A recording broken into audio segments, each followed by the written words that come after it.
अब हम देखते हैं भाई, इसके पहले हमने प्राइमरी नंबर देखा, अरे sorry natural number, whole number और इवन नंबर और ऑड नंबर। ये सारी चीजें आपको समझ में आ गई हैं। अब हम देखते हैं प्राइम नंबर। क्या देख रहे हैं? प्राइम नंबर क्या होता है?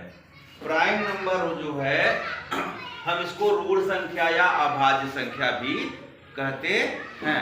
तो जो प्राइम नंबर होता है हम उन संख्याओं को कहते हैं जिनके सिर्फ दो अपवर्तक होते हैं। अपवर्तक का मतलब क्या है?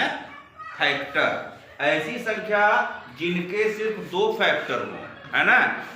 The numbers which have only two factors are called prime numbers. या ऐसी संख्याएं जिनके सिर्फ दो अपवर्तक होते हैं, दो फैक्टर होते हैं, उनको हम क्या कहते हैं? प्राइम नंबर या अभाज्य संख्या या ऋण संख्या कहते हैं। ठीक है। जैसे उदाहरण के तौर पे देखें 2। अब फैक्टर क्या होता है? मतलब ये संख्या जो है, जो दी गई है, ये सिर्फ दो गिनतियों से ही कटे, जिसमें सिर्फ दो गिनती का भाग जाए। तब जैसे हम 2 में लेते हैं, 2 में किसका भाग जा सकता है? या तो 1 का जाएगा या तो 2 का। कहने का मतलब उसके दो फैक्टर होते हैं, एक तो वह खुद होगा, दूसरा कौन होगा? 1 होगा, है ना। सिर्फ दो फैक्टर। कौन कौन? एक तो वह गिनती स्वयं होगी और दूसरी क्या होगी? 1 होगी। ठीक है। 3 देखें, 3 किससे कटेगा? या तो 1 से कटेगा या तो ये क्या है? जोर से बोलिए। Prime number. 5 क्या है? क्यों? सिर्फ दो फैक्टर हैं। कौन कौन? 1 और 7 प्राइम है। क्यों? क्योंकि वह 7 से कटेगा और 1 से कटेगा।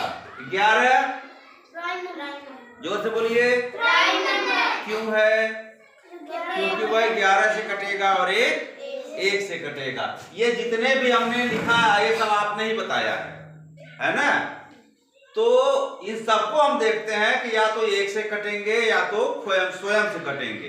बात में आ गई। तो ये हो गया हमारा प्राइम नंबर या अभाज्य संख्या या ऋण संख्या। अब हमने यहां पे एक चीज देखा, अपवर्तक या फैक्टर। अपवर्तक हम किसे कहते हैं और या फैक्टर किसे कहते हैं, ये भी जानना जरूरी है। अपवर्तक और अपवर्त्य। अपवर्त्य को हम गुणज भी कहते हैं। अपवर्त्य को क्या कहते हैं? गुणज या मल्टीपल। क्या कहते हैं?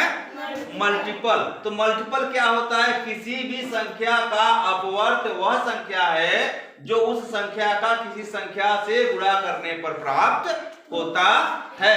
जैसे the multiple is the number which is obtained by multiplying the number with any number या बाय एनी नंबर। बात समझ आ गया। जैसे 2 के जो अपवर्त्य हैं वो कौन होंगे या मल्टीपल कौन होंगे? तो जैसे हम 2 का पहाड़ा पढ़ते चले जाएं या 2 में हम गुणा करते चाहें, 1 का गुणा, 2 का गुणा, 4 का गुणा। तो यहाँ पे देखो एग्जाम्पल में दिया है 2 के अपवर्त्य कौन है। 2 का जो पहला अपवर्त्य होगा, सबसे छोटा अपवर्त्य वह स्वयं होता है।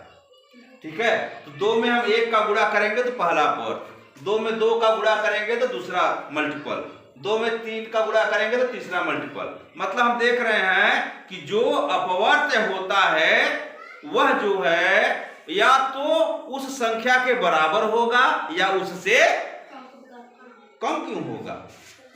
2 का अपवर्त्य जो है या तो 2 होगा या तो 2 से ज्यादा होगा ना। तो जो अपवर्त्य होता है वह या तो उस संख्या के बराबर होता है या उससे उसका गुणक होता है। उसका गुणज मतलब गुणा करने पे जो मिले वही हमारा अपवर्त्य है। समझ रहे हैं बात। तो हम 2 में 1 का गुणा किए तो 2 मिला, मल्टीपल है, गुणा करने से प्राप्त हो रहा है, मल्टीप्लाई करने से प्राप्त हो रहा है, इसलिए वह गुणक है या गुणज है या अपवर्त्य है। बस में आ गया। ऐसे हम 5 का जब अपवर्त्य देख रहे हैं तो 5 का सबसे छोटा अपवर्त्य क्या है? 5 है और बड़ा होते चला जाएगा। जितना बड़ा गिनती से गुणा करोगे उतना बड़ा उसका अपवर्त्य मिलता चला जाएगा। और एक तरीका और भी हम कह सकते हैं, जो अपवर्त्य होता है किसी भी संख्या का, अपवर्त्य वह संख्या है जिस संख्या में उस संख्या का भाग चला जाए, है ना। अगर उसका भाग उस संख्या में चला जाएगा तभी वह क्या होगा, उसका अपवर्त्य होगा। बात में आ गई? Thank you.